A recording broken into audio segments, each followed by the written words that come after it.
Welcome back, everyone, to another segment of Rabbi Jeff's Pirkei Shiur, where we attempt to understand the meaning behind the instructions of our sages and how it's relevant to our lives today. We do this, of course, using the thoughts of our teachers before us and try to make them applicable to our times. Feel free, please, to contact me with any comments or questions at rjfromlj@aol.com. Today's Mishna is Perek Aleph, Mishna Vav, Chapter 1, Mishna 6. Because there's an important issue that we have to deal with today. Yehoshua ben Prachi v'nita arbeli, kiblu mehem, they received from them. Yehoshua ben Prachi oimer, Yehoshua ben Prachi says, Aseh lecha rav, make for yourself a rabbi. And we said that you have to make yourself rabbiable. In other words, you have to make yourself into a talmid. You have to make yourself into a student. And that's how you make a teacher. It's not just, it sounds a little bit like almost like a Gaividic kind of thing, like I'm going to choose my rabbi. As much as you choose the person you want to do that to, you also have to make yourself rabbiable, right? You got to make yourself teachable. And then you have to acquire a friend, and you have to buy a friend. Buy a friend means you have to make an investment in a friendship. And you have to give everybody the benefit of the doubt. And we said that these are the three relationships with people that are above you, relationships with people that are your peers, and relationships with people that, and we're not judging, putting them below you, but the people that have different life circumstances, which would sometimes feel that they're not in the same place as you. The way to deal with all those relationships are, you have to give them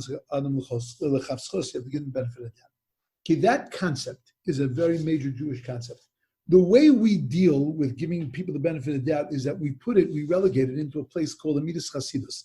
We assume that what it is, it's an act of piety. I'm a nice guy to give you the benefit of the doubt. I really have to. You just did something wrong to me. I am sure that what you did was something sinister and bad, and therefore I'm going to, I have to look at it that way. But I don't want to be a person that's always negative, so therefore I'm going to give you the benefit of the doubt. That's the way we look at it. That we're doing really mamish, stepping outside of ourselves. My initial gut reaction is that you did something bad, and it's not even a gut reaction. You did something bad to me. I'll give you an example. I can give you many examples, but I'll tell you a beautiful story. There was a fellow who made a chasna, and he was a fellow living in a neighborhood where everybody was in difficult times and difficult straits. This guy was in particularly difficult time. And when his child got engaged, and everybody knew that he was making a chasna, so everybody knew that this guy would never even be able to afford. Forget about buying an apartment for his kids and doing the things you have to do in Eretz Yisrael. They knew that the guy was never going to be able to afford just to make the simplest chasna. So people collected in the neighborhood. They collected money, and they gave him a wad of money, hoping that at least with the little bit that he had and a little bit that they had, and we're talking about people that were in the same kind of financial situation as him, they would hope that putting it together, they would be able to make the chasna. This guy goes to the wedding hall, and he goes into the office in the wedding hall, and he's meeting with the caterer, and they come to an agreement what the chasna is going to look like. Very simple, very meager, right? They're going to leave the hair on the chicken, like the whole thing. You don't have to worry. It's going to be a very simple affair. So in the conversation, when they're starting to write down the particulars, he asks him what his name was, and he tells him his name. He says, "Who was your father?" So he tells him his father's name. He says, "Was he from a certain city in Europe?" And he said, "Yes." And the caterer breaks down. And the caterer says, "You're not going to believe this." He says, "Your father," and he tells him a story that they were standing on a line, and that they were standing in a concentration camp, and in the line they were being his father got confused, and he stepped into the wrong line, and this guy stuck his hand out and pulled him back and put him in the right line to make sure that he would go l'chaim. And he said, I was always indebted to your father, and I never knew what happened to him." He said, "No, my father, obviously he made it through the war and came here to Bnei Brak, and I'm his son." The caterer said, "Wow, I have such a kras hatov. You don't have to pay a thing for this chasna. I'm going to take care of it." The guy says, No, I have money. No, you don't have to worry. The guy says, "No." Says, I'm going to take care of the chasna." They come in the night of the chasna, and it could have been that one of Rockefeller's kids was getting married. The place was decked out. The place was made up. It was beautiful. The finest of things that this caterer had, he put out. The food was unbelievable. It was an incredible event. But imagine the neighbors. And the caterer told the fellow, but don't tell anybody. This is just something that I want to do for you. Nobody has to know where it comes from. Fellow, they come into the chasna. Imagine how the neighbors feel. We gave our bottom dollars. We mamish collected for this guy that he should have a chasna, that he should be able to make a meager wedding. And look what the guy spends his money on. Look what he wastes his money on. What a chutzpah. And the whole community was buzzing, was so upset that this guy doesn't understand the priorities of money, that he would spend the money like this. And it was a very, very difficult situation. The guy went and asked the Shiloh to his Rav, was he allowed to tell the people what really happened? Happens to be that the Rav Paskin that he was allowed to tell them, but imagine how they felt now when they found out that they had assumed that this guy had done something wrong, when really what had happened was that they were witness to a miracle, and that they were witness to hakaras hatov, to somebody showing gratitude to another human being. We look at this concept of giving the benefit of the doubt as we look at it as being, like I say, a midas chasidus. It's a kind, pious thing to do, that we're stepping outside of our limitations and we're being nicer. No, it's an understanding that we do not understand the thing that we're looking at. We think we're looking at one thing and we're looking at something else. Did you ever take a look at these optical illusions? I happen to love optical illusions. I think they're so fascinating. You know, there's an artist, Escher, and you see he has such brilliant work, and that some of the things that Escher does, one of his famous works is a staircase, a series of staircases. And if you look at it in one perspective, the staircases are going up. And then if you look at it again, the staircases are going down. And you see that they're up and down going to the same surface. And the whole thing is so incredible that what you're looking at is not really what you're looking at. Every single optical illusion is that way. The famous one of the lady, when you look at it and you see a lady, a person in a hat, and then you see a potato or some other kind of thing. And if you look at it from another perspective, nothing is the way you see it. And that's what giving somebody the benefit of the doubt is, the realization that what you think you're looking at, you're not looking at. You're not doing an act of piety. What you're doing is an act of sanity. And that you're recognizing that I'm looking at it actually the way it is. The way it is not the way it appears. There's something deeper than this. So the benefit of the doubt is not, I see the reality and now I'm going to change that reality and assume that it was really this. It's, I'm going to look at what I thought was reality, realize that's not reality, and the reality is somewhere behind what was actually happening. Where does this come from, this idea of judging favorably? So this is not an act of piety. It's actually, according to many Rishonim, a commandment in the Torah. The Torah says, "B'tzedek in Vayikra," in Parshas Kedoshim, the Torah tells us, "B'tzedek tishbeit nesamisecha," that with tzedek, with righteousness, you have to judge your fellow Jew. Now, on the one hand, the Gemara darshans, the Gemara expounds that this is talking about judges, and that judges have to make sure that when they give a judgment, it has to be done in an absolute pure kind of way. B'tzedek tishbeit amitecha. The same as tzedek tirdof, that when you judge, you have to judge out of righteousness. You have to make sure that you know all the facts. You have to make sure you know everything, and that you have to be exacting in your judgment, and you have to be very honest in the way you assess a situation. Then there are those rabbis that understand that Tzedek Tishbet Amitecha is not talking to the judges, but Tzedek Tishbet Amitecha is talking to you and I. And it's saying that B'tzedek, with righteousness, you have to look at other people, which means that you have to give them the benefit of the doubt. Now, if you stop and think, and the Rishonim asked this question, if you stop and think, there is a terrible contradiction here between the two pshatim, between the two understandings, the two explanations of our sages. On the one hand, our sages are saying, B'tzedek tishbot amitecha means you have to be exact. You have to look at it in an exacting kind of way. You have to judge with righteousness. Righteousness is black and white. It's exacting. Chasidus, piety, that's one step beyond. But righteousness is exacting. And B'tzedek tishbot amitecha. And yet, in the same breath, we're being told, oh no, what it means is b'tzedek tishbar amitecha, that you have to give the benefit of the doubt, and you actually don't go by the facts and don't go by the exactitude. You have to be much more open. How could you have a pasuk in the Torah that has such diverse and diametric obligations, and both of them are halacha? In other words, both of them are seen as the law that emerges from that pasuk. It's a law that seems to be demanding of us two completely different things. On the one hand, we're being demanded to be black and white and rigid. On the other hand, we're demanded to be open-minded and much more liberal. How can the same words be demanding that of us? So Shamshon Fol Hirsch gives a very, very beautiful and important understanding. What Shamshon Fol Hirsch says is that the way you are meant to look, that what you're being asked to do in those two scenarios, the scenario of where you're judging as a judge and where you're judging as a person, you're judging two completely different things. When you're judging in a court, you're judging the act, not the actor. When you're judging in life, you're judging the actor, not the act. In court, when I'm looking at it, I'm looking at what you did, what was done. That's the act. It's black and white. It was this or it was that. It was good, it was bad, it was right, it was wrong, it was just, it was unjust, it was permissible, it was prohibited. Those are the parameters of the way I have to judge it. But when I'm judging in life, it doesn't matter whether it was right or it was wrong. What matters is, was the person who did it, were they doing it in the right way or not doing it in the right way?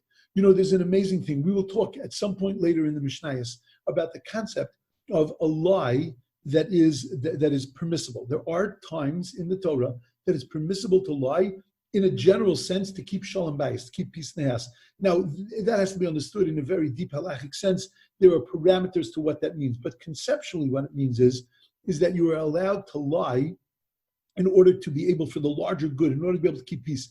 How could that possibly be possible? How could it be possible that we're allowed to do something that is so totally prohibited, and that the Torah tells us, when it tells us not to lie, it doesn't say don't lie. Like it says, don't break Shabbos. It doesn't say don't lie. It says harchek midavar. It says one more time that we have to completely remove ourselves from midvar sheker tirchak. From words of lies, we have to remove ourselves, distance ourselves. That's much worse than just saying don't lie. It's saying that we have to completely separate ourselves from lies. How is it possible then that it could be possible that we could be Mishna es emes for shalom, that we're allowed to change the truth for peace? Because the truth is that what we're being asked to do is that we're not being asked to change the truth. We're asked to recognize the truth in a situation. And let me explain. You look at a fat person. There's a weight a person's supposed to be at, and a person is 100 pounds over that weight. Are they a fat person? Absolutely, it's the truth. If you tell them that they're a fat person, is that the truth in that situation? Now, if you're the doctor and you're telling them that if they don't take care of themselves, they're going to die, that might be something else. But in most situations, to say that to them, to say to them that they're fat is actually a lie, in the sense that it's a sheker. It's not the emes. It's not the truth. Meaning that what it's going to do is going to destroy them. And that the truth in this situation is actually the lie, is actually the wrong thing. It's not in every situation is what we call emes, the emes. In many situations, the emes is actually the sheker. Because even though the fact might be true, but the devastating effects that it has on another person, that creates, why do I say not true? Because it creates a reality in this person's life that is not true. A false reality is called a sheker. And therefore, you're destroying their reality, which is their comfortability with themselves, and creating a false reality, which is that they are worthless, and therefore what you thought was emes is actually sheker. What the Torah is asking us to do in certain situations is to look at what the emes in that situation is. That's the way we look at people. The way we judge people is we look, what is the emes here? For this situation, for this person, what's the emes? And in that, we now take a different perspective and we see another emes. Not what appears to us in the facts, that's for a courtroom. but what appears in the reality of the situation, and that's the way we judge each other. Beautiful. I want to stop here and just ask the question, Rabbi, how can you say that we judge people? The whole premise is off. How are we allowed to judge? And I want to tell you an important thing. We are obligated to judge. Every time in the Torah, when the Torah talks about judges, every time in Pirkei Avos, and we'll see this in the next, another 2 Mishnayos, when it talks about judges, it's not talking about judges in the courtroom only. It's talking to us because in our capacity as human beings, citizens of the world, we have to judge. We have to judge situations that are good for us or not good for us. We have to judge situations that are going to bring us forward or not bring us forward. We have to judge relationships. Is this a relationship for me or not a relationship for me? When we connected with our spouses, we connected with our friends, we connect with them because we have judged. Now, we might not have sat there with a piece of paper and done pros and cons, but in our minds, certainly we have judged. We have looked at this and said, is this beneficial to me? In any situation, you're doing that. Right? You come to a class and you decide to come back a second time. You're making a judgment. You're making a call. You're looking at it and you are discerning. You're making a judgment. That is something that we are obligated to do all the time. We live in a world that says, stop judging me. It's not a good thing to judge. No. What it means is that there's a difference between judging and being judgmental. Judging is deciding, is this good for me or not good for me? Judgmental is, are you good or are you not good? Being judgmental, never a good thing. I don't need to stay away from you based on whether you're a good person or not. I need to stay away from you based on whether this is a good relationship for me or not a good relationship for me. I don't need to decide that you're not a good person. I don't need to decide you're a schlechter. I could just say that you and I, and me being around you, it's not beneficial for me. It's not going to bring me forward. And in that way, I'm judging, but I'm not being judgmental. I'm not putting you down.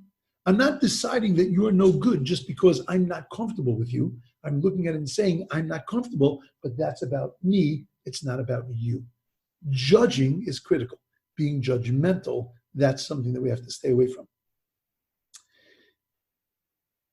We said yesterday, and you'll see this all over Chazal, that if a person judges favorably, then God is going to judge them favorably. And we said, what does that mean? God knows everything. There's no such thing as judging favorably. God doesn't have to look at us and say, I wonder why you did that. God doesn't judge. He doesn't wonder. He doesn't scratch his head ever, right? And say, I wonder why that person did that. He knows because he had something to do with it. So if that's the case, what does it mean that if you give somebody the benefit of the doubt, God's going to give you the benefit of the doubt? So I'll tell you a very beautiful thing.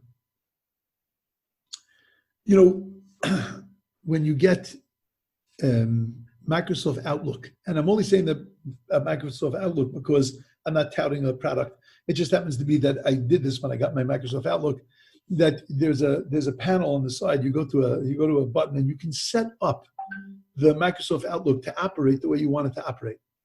You can receive your mail this way. You can line up your mail this way. You can go from ascending order, descending order, newest ones, oldest ones. You can have this in the foreground, this in the background. You can have your signature on it. You set up the way you want to receive your mail, the way you want to operate. You do that also on your computer. You put the colors on, you put the shapes, you put the way it wants to be. You have the ability to set up your environment. I'm going to tell you a Peladika thing, an amazing thing. We set up our environments. The way we look at other people, the way we judge other people, that is a setup of our environment. If we want to be tight with people, that means that our environment is going to be a tight environment. And it happens to be that if you're tight with other people, then it's going to manifest itself in other areas of your life. But that's not for now either. But we have the ability to set up our environment. What God does is that he looks at us and he says, let me see how you set up your environment, because I'm going to operate with you the way you set up your environment, the way you want it to be. The way you judge others, that's the way I'm going to judge you. It's not a punishment.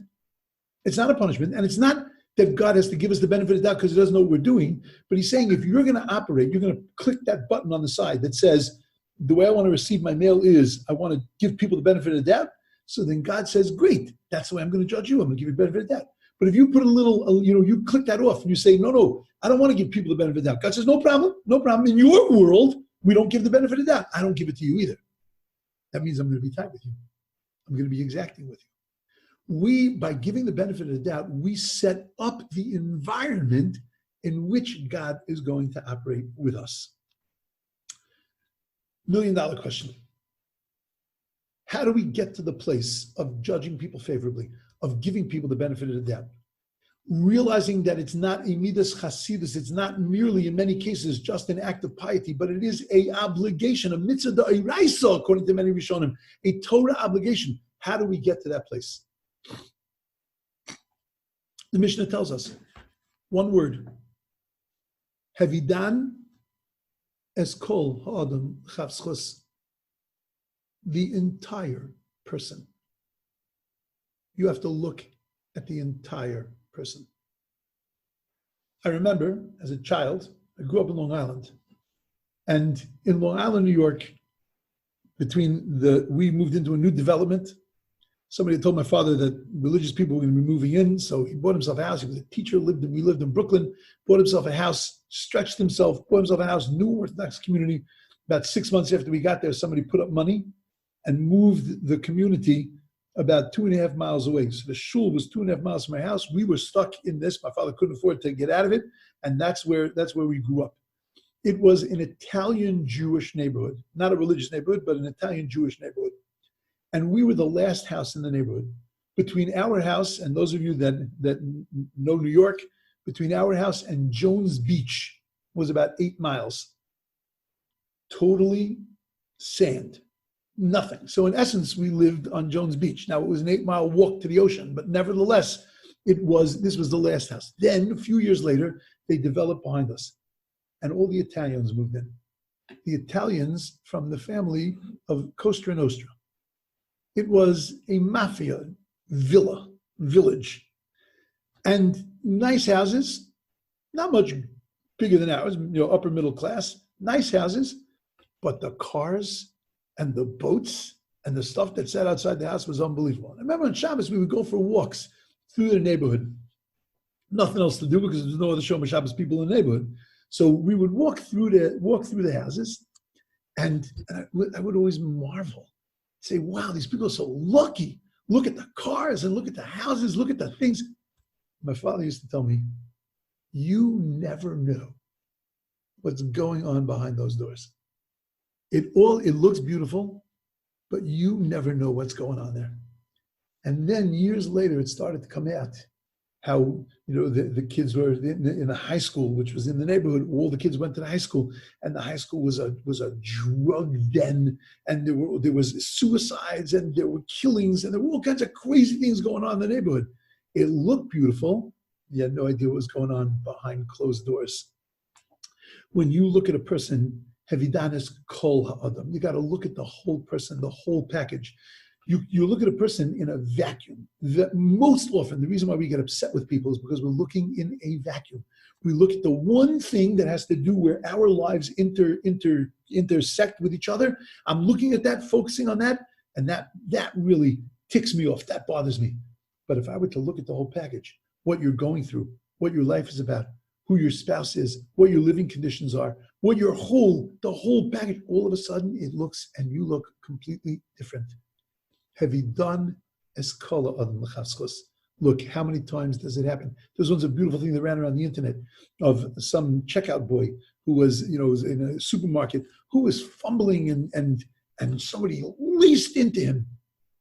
And the lady turns to this customer and says, do you understand what this boy's going through? And she tells him this incredible story of parents and deaths and all kinds of terrible, terrible tragedies. And then the person says, I'm so sorry. Because they didn't do what they were supposed to do. Havidanas kol adam.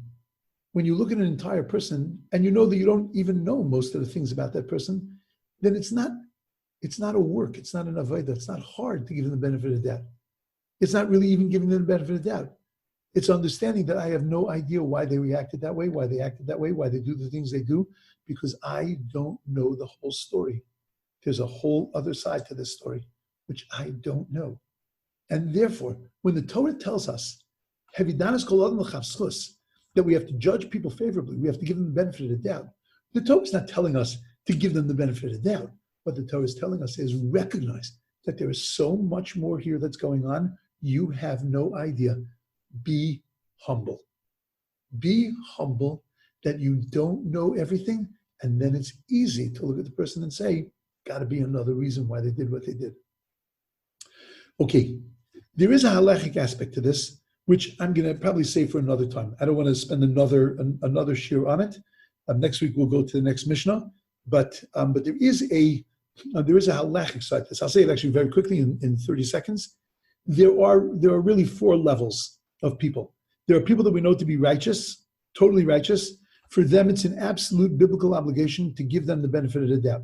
When they do something that, even though it looks wrong, even though it's wrong, we have to know that there was another reason why they did it, and you have to give them the benefit of the doubt.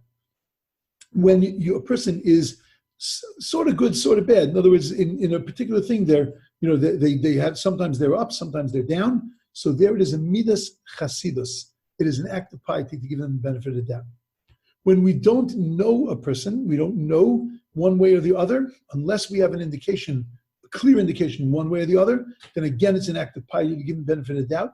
And when you have a wicked person, a person who is always doing the wrong thing, so then there you are not allowed to give them the benefit of the doubt, because you're not allowed to accept their behavior, because then if you accept their behavior, you run the risk of it becoming part of your behavior also. That's just a quick rundown of the halacha.